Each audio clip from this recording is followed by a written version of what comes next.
4,000원 국수 한 그릇의 기적. 그날도 평범한 하루였습니다. 회사에서 야근을 하고 집으로 가는 길, 배가 고파서 동네 국수집에 들렀죠.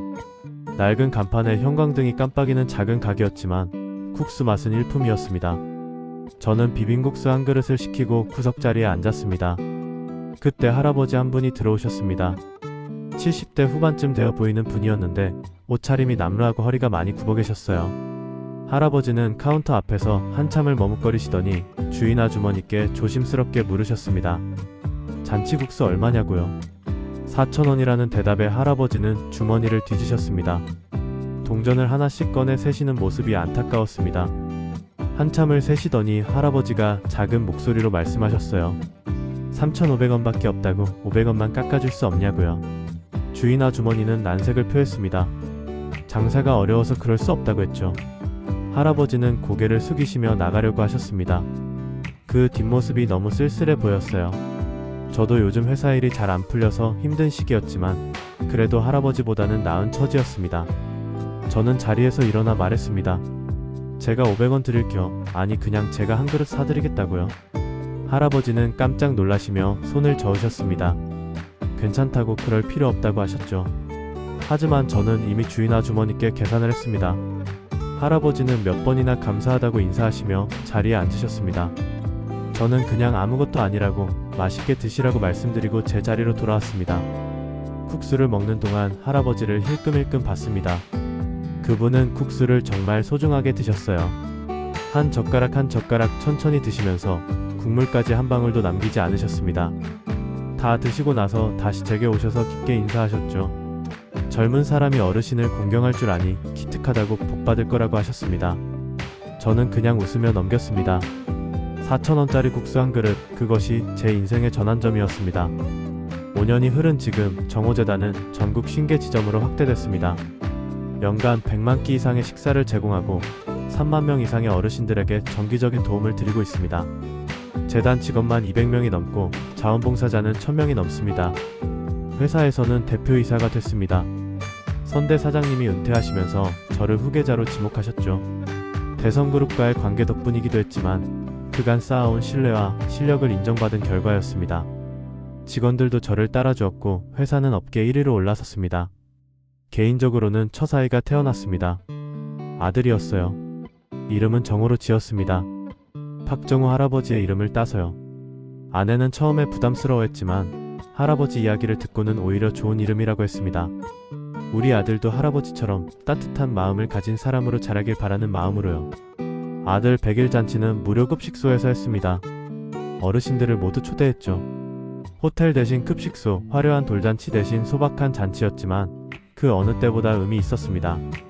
어르신들은 진심으로 축하해 주셨고 아들을 안아주시며 복 많이 받을 거라고 하셨어요. 그날 한 할아버지가 제게 물으셨습니다. 어떻게 이렇게 좋은 일을 하게 됐냐고요. 저는 그 국수집 이야기를 들려드렸습니다. 박정호 할아버지 이야기를 4,000원짜리 국수가 만든 기적을요. 할아버지는 눈물을 흘리시며 말씀하셨어요. 자기도 젊었을 때 누군가에게 친절을 베풀 걸 그랬다고. 그럼 이렇게 외롭게 늙지 않았을 거라고요. 저는 할아버지 손을 잡았습니다. 지금이라도 늦지 않았다고. 할아버지가 다른 어르신들께 친절을 베풀면 된다고 했어요. 그 말에 할아버지는 고개를 끄덕이셨습니다. 그 후로 그 할아버지는 급식소에서 자원봉사를 시작하셨어요. 다른 어르신들 식사를 돕고 말벗이 되어드리고 함께 웃고 우셨습니다. 6년째 되던 해 정호재단은 국제자선단체로부터 상을 받았습니다. 아시아에서 가장 모범적인 노인복지재단이라는 평가였죠. 시상식에는 각국의 사회복지 전문가들이 참석했고 저는 기조연설을 했습니다. 연설에서 저는 다시 한번 박정호 할아버지 이야기를 꺼냈습니다. 하지만 이번에는 조금 다른 각도에서 말했어요.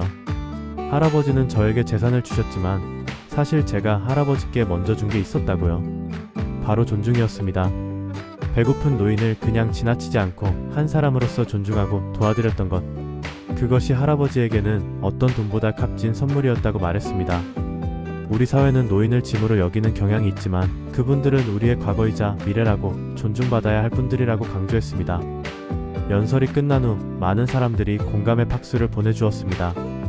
그날 밤 호텔 방에서 창밖을 바라보며 생각했습니다. 할아버지, 제가 잘하고 있는 걸까요? 할아버지께서 주신 선물을 제대로 사용하고 있는 걸까요? 그때 핸드폰이 울렸습니다. 재단 직원이었어요. 급한 일이 있다고 했습니다. 한 어르신이 급식소에서 쓰러지셨는데 연고자를 찾을 수 없다고요. 저는 바로 한국행 비행기를 탔습니다. 병원에 도착했을 때 그 어르신은 중환자실에 계셨습니다. 80대 후반의 할머니셨는데 오랫동안 영양실조 상태였다고 했어요. 다행히 생명에는 지장이 없었지만 회복하려면 시간이 필요하다고 했습니다. 저는 할머니의 병원비를 모두 부담하기로 했습니다. 그리고 퇴원 후에는 재단에서 운영하는 노인 요양시설에 모시기로 했어요. 며칠 후 할머니가 깨어나셨습니다. 제 손을 꼭 잡으시며 감사하다고 하셨죠. 할머니는 평생 남의 집 식모로 일하셨다고 했습니다. 자식도 없고 모은 돈도 없이 쪽방에서 홀로 사셨대요. 요즘 몸이 아파 일도 못하고 먹을 것도 없어 급식소만 다니셨다고 했습니다. 그러다 쓰러진 거였죠. 할머니의 이야기를 듣고 가슴이 아팠습니다. 평생 열심히 일하신 분이 이렇게 외롭게 늙으시다니요. 저는 할머니께 약속했습니다. 이제 걱정하지 마시라고 제가 딸이 되어드리겠다고요. 할머니는 눈물을 흘리셨습니다. 그 일을 계기로 재단은 새로운 프로그램을 시작했습니다. 연고 없는 독거노인을 위한 가족 맺기 사업이었어요. 자원봉사자들이 할아버지 할머니의 자식이 되어드리는 겁니다. 정기적으로 방문하고 말벗이 되어드리고 병원에 함께 가고 명절에는 함께 식사하는 거죠. 프로그램 반응은 폭발적이었습니다. 수백 명의 젊은이들이 자원봉사를 신청했어요. 외로운 어르신들과 따뜻한 유대관계를 맺고 싶다고 했습니다. 저도 그 할머니의 아들이 됐습니다. 일주일에 한 번씩 요양원을 방문해 할머니와 시간을 보냈죠. 할머니는 저를 보실 때마다 행복해 하셨습니다. 제 아들 정호도 데려가면 증손주 보는 기쁨을 느끼신다고 하셨어요. 명절에는 우리 가족 모두 할머니를 찾아뵀습니다. 아내도 할머니를 친정어머니처럼 모셨죠. 7년째 되던 해 또 다른 일이 벌어졌습니다. 정부에서 저에게 연락이 왔어요. 국민훈장을 수여하고 싶다고 했습니다. 사회복지 발전에 기여한 공로를 인정받은 겁니다. 청와대에서 열린 시상식에서 대통령께 직접 훈장을 받았습니다. 시상식 후 언론 인터뷰가 있었습니다. 기자들은 물었어요. 어떻게 이렇게 큰 사업을 시작하게 됐냐고, 원동력이 무엇이냐고요. 저는 또다시 그 이야기를 꺼냈습니다. 국수집 이야기를요. 그리고 이렇게 덧붙였습니다. 모든 사람은 언젠가 늙습니다. 저도 여러분도 모두 그렇습니다. 지금 제가 어르신들을 돕는 건 결국 미래의 저 자신을 돕는 것이기도 합니다. 우리가 만드는 세상은 우리가 늙었을 때 살아갈 세상이니까요. 그 인터뷰가 방송되고 나서 사회적으로 큰 반향이 일었습니다. 많은 젊은이들이 노인복지에 관심을 갖기 시작했어요. 자원봉사 신청이 폭주했고 기부금도 크게 늘었습니다.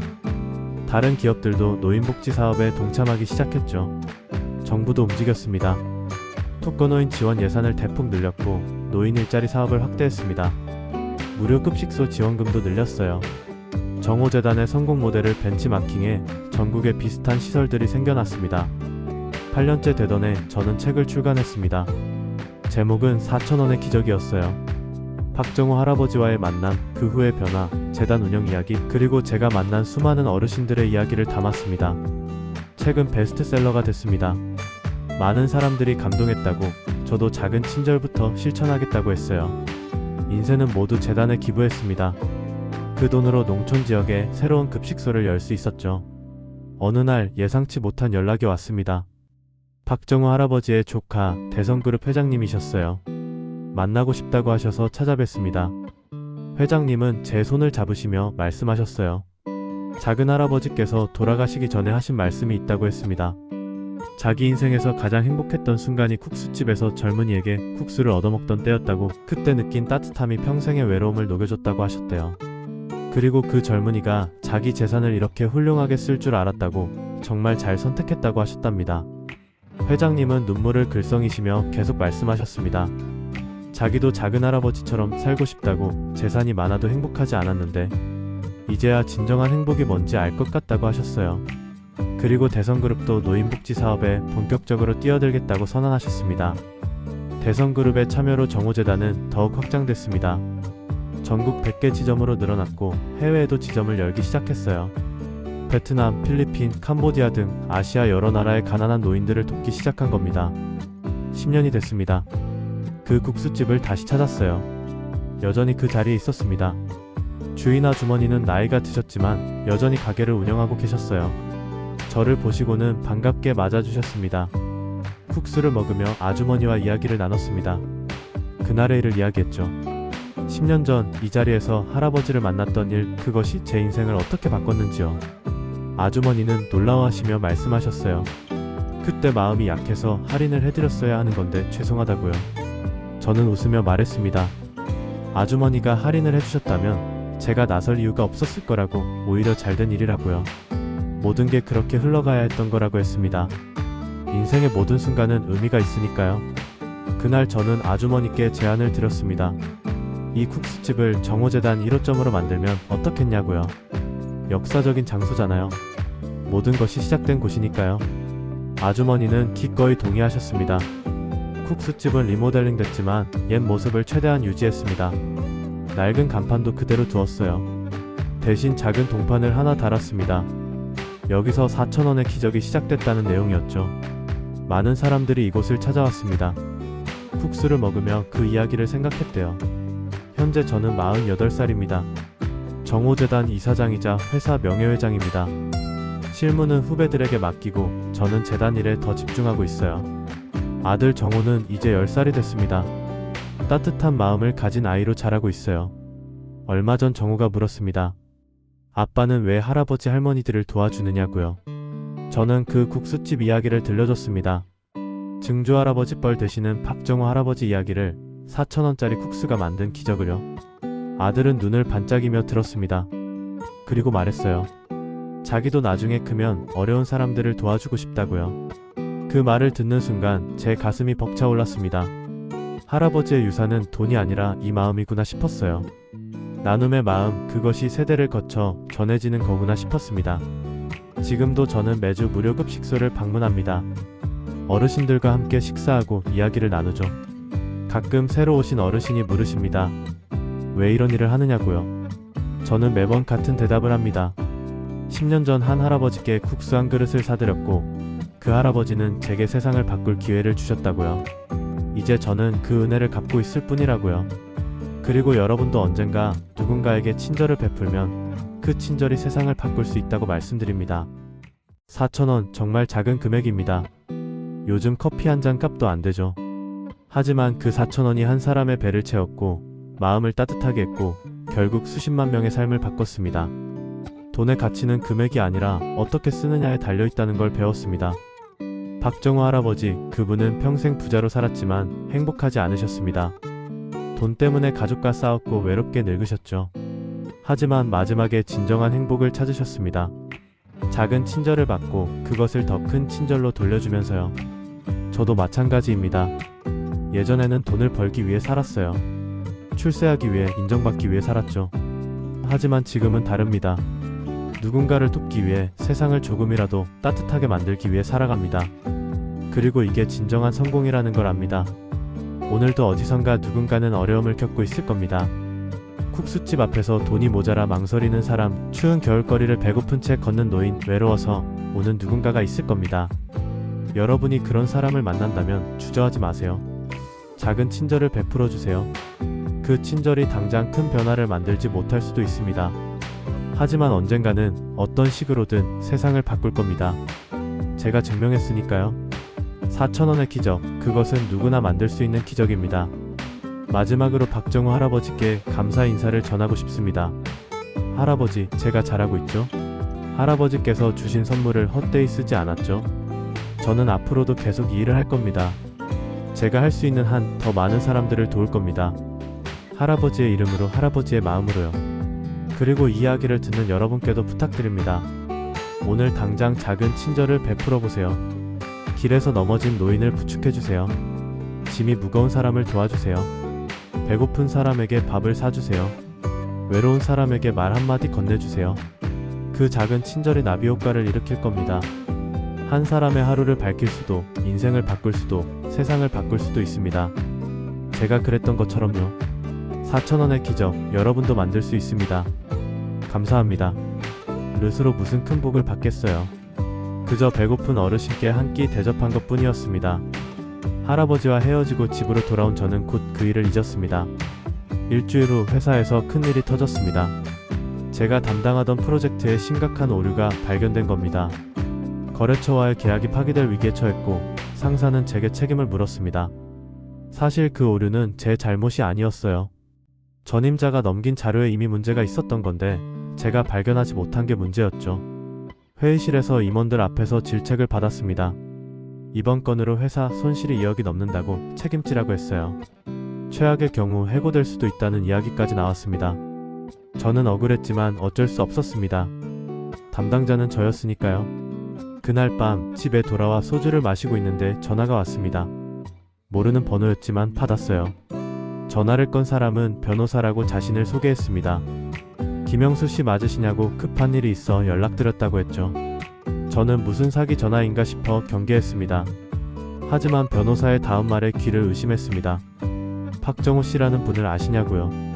일주일 전에 국수집에서 국수값을 내드린 할아버지 성함이었습니다. 사실 저는 그분 성함도 제대로 기억하지 못했는데 변호사가 상세히 설명해 주셨어요. 박정호 할아버지는 사실 재벌가의 일원이셨다고 합니다. 정확히는 한국 10대 그룹 중 하나인 대성그룹 창업주의 동생이셨대요. 젊었을 때 형님과 경영권 분쟁으로 다투시고 가족과 인연을 끊으신 채 40년을 홀로 사셨다고 했습니다. 그렇게 오랜 세월을 가난하게 사시다가 최근 형님이 돌아가시면서 유언을 남기셨대요. 동생을 찾아 재산을 나눠주라고요. 그런데 박정호 할아버지는 재산을 받기를 거부하셨답니다. 평생 가난하게 살았는데 이제 와서 돈이 무슨 소용이냐고 자기는 이대로 사는 게 편하다고 하셨대요. 대신 한 가지 부탁을 하셨답니다. 최근에 자기에게 친절을 베푼 젊은이가 있는데 그 사람을 도와주고 싶다고요. 바로 저였습니다. 변호사는 제게 말했습니다. 할아버지가 제 이름을 기억하고 계셨고 국수집 주인에게 물어 제 연락처를 알아내셨다고요. 그리고 자기가 받을 재산 중 일부를 제게 주고 싶다고 하셨답니다. 금액은 10억 원이었습니다. 저는 당황했습니다. 4,000원짜리 국수 한 그릇에 10억이라니요. 말도 안 된다고 받을 수 없다고 했습니다. 하지만 변호사는 진지하게 말했어요. 할아버지가 매우 완고하시다고 이걸 거절하면 그냥 국가에 기부하시겠다고 하신다고요. 차라리 제가 받아서 잘 쓰는 게 할아버지 뜻을 받드는 거라고 했습니다. 다음날 저는 할아버지를 찾아뵈었습니다. 변호사가 알려준 주소는 빈민촌의 작은 쪽방이었습니다. 할아버지는 여전히 남루한 옷차림으로 저를 맞아주셨어요. 방 안에는 낡은 이불과 작은 TV 그리고 몇 권의 책이 전부였습니다. 할아버지는 웃으시며 말씀하셨습니다. 요즘 젊은 사람들은 어르신을 무시하는 경우가 많은데 자네는 달랐다고요. 배고픈 노인에게 한 끼를 베푸는 마음씨가 곱다고 그런 사람은 복 받아야 한다고 하셨습니다. 저는 눈물이 났습니다. 제가 한 건 정말 아무것도 아닌데 이렇게까지 해주시다니요. 할아버지는 제 손을 꼭 잡으시며 말씀하셨어요. 돈이 많다고 행복한 게 아니라고 자기는 평생 돈 때문에 가족을 잃고 외롭게 살았다고요. 하지만 자네 같은 젊은이를 보니 세상이 아직 따뜻하다는 걸 느꼈다고 했습니다. 그러니 제발 이 돈을 받아서 좋은 일에 쓰라고 그게 자기의 마지막 소원이라고 하셨습니다. 저는 결국 할아버지의 뜻을 받아들였습니다. 법적 절차를 밟아 10억 원을 받게 됐죠. 그 돈으로 가장 먼저 한 일은 회사 문제를 해결하는 것이었습니다. 제 잘못이 아니었지만 프로젝트 손실분을 개인적으로 변상하겠다고 했어요. 임원들은 놀랐지만 저는 단호했습니다. 손실분 2억을 변상하고 나니 회사에서 저를 보는 시각이 완전히 달라졌습니다. 책임감 있는 직원이라고 회사의 충성심이 깊다고 평가받았죠. 그 일로 오히려 승진 대상자가 됐습니다.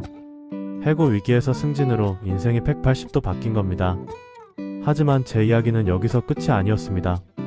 승진하고 한 달쯤 지났을 때 또 다른 일이 벌어졌습니다. 회사에 새로운 고객사가 들어왔는데 그 회사가 바로 대성그룹의 계열사였습니다. 담당자 미팅에 갔는데 그쪽 임원이 저를 알아보더군요. 그분은 박정호 할아버지의 조카였습니다. 작은 할아버지 이야기를 들었다고 젊은 나이에 국수 한 그릇으로 10억을 선물 받은 사람이 바로 저라는 걸 안다고 하셨어요. 그리고 놀라운 제안을 하셨습니다. 우리 회사와 장기 계약을 맺고 싶다고 조건도 파격적으로 해주겠다고 했습니다. 계약 규모는 50억이었습니다. 저희 회사로서는 역대 최대 규모의 계약이었죠. 사장님은 기뻐하시며 제게 특별 보너스를 주셨고 저는 또 한 번 회사에서 영웅이 됐습니다. 모든 게 그 국수집에서 시작된 일이었습니다. 그런데 진짜 놀라운 일은 그 후에 일어났습니다. 어느 날 박정우 할아버지에게서 전화가 왔어요. 병원에 입원하셨다고 꼭 보고 싶다고 하셨습니다. 저는 급히 병원으로 달려갔습니다. 할아버지는 많이 쇠약해져 계셨지만 저를 보시자 환하게 웃으셨습니다. 할아버지는 말씀하셨어요. 이제 얼마 남지 않았다고 그동안 자네 덕분에 행복했다고요. 10억을 준 후로 가끔 제 소식을 들으셨대요. 회사에서 잘 되고 있다는 이야기, 승진했다는 이야기, 대성그룹과 계약했다는 이야기까지요. 그 모든 게 자기에겐 큰 기쁨이었다고 하셨습니다. 그리고 할아버지는 봉투 하나를 꺼내셨습니다. 안에는 부동산 등기권리증이 들어있었어요. 강남에 있는 빌딩이었습니다. 시세로 약 100억 원 정도 되는 건물이었죠. 할아버지는 그걸 제게 주시겠다고 하셨습니다. 저는 깜짝 놀라 거절했습니다. 10억도 가분한데 이건 너무 큰 돈이라고 받을 수 없다고 했어요. 하지만 할아버지는 고집을 부리셨습니다. 자기에겐 자식도 없고 가족도 없다고, 조카들은 이미 충분히 많은 재산을 받았으니 이건 자네가 받아야 한다고 하셨어요. 할아버지는 눈물을 흘리며 말씀하셨습니다. 평생 돈 때문에 불행했는데 인생 마지막에 자네 같은 착한 젊은이를 만나 행복을 느꼈다고요. 4,000원짜리 국수가 자기 인생을 바꿨다고, 그 은혜를 이렇게라도 갚고 싶다고 하셨습니다. 제발 받아달라고, 그게 죽는 노인의 마지막 소원이라고 하셨어요. 저는 울면서 할아버지 손을 잡았습니다. 알겠다고 소중히 받아서 할아버지 뜻대로 좋은 일에 쓰겠다고 약속드렸습니다. 할아버지는 만족스러운 표정으로 눈을 감으셨어요. 그리고 이틀 후 할아버지는 편안히 돌아가셨습니다. 장례식은 초촐하게 치렀습니다. 대성그룹 일가들이 참석했고 저도 상주처럼 함께 있었습니다. 할아버지의 조카들은 제게 감사하다고 했어요. 말년에 작은 할아버지가 행복하셨다고, 그게 다 저 덕분이라고 했습니다. 할아버지가 돌아가신 후 저는 약속을 지켰습니다. 받은 빌딩 수익의 절반은 불우이웃을 돕는 재단을 만들어 기부하기로 했어요. 특히 배고픈 어르신들을 위한 무료급식소를 운영하기로 했습니다. 할아버지가 그토록 배고파하셨던 기억 때문이었죠. 재단 이름은 정호재단으로 지었습니다. 박정우 할아버지를 기리기 위해서였어요. 첫 번째 무료급식소는 그 국수집 근처에 열었습니다. 매일 100명이 넘는 어르신들이 따뜻한 식사를 하실 수 있게 됐죠. 그 소식을 듣고 그때 국수집 주인 아주머니가 찾아오셨습니다. 그날 일을 기억하신다고, 자기 가게에서 일어난 일이 이렇게 큰 나비 효과를 일으킬 줄 몰랐다고 하셨어요. 그리고 재단 일을 돕고 싶다고 하셨습니다.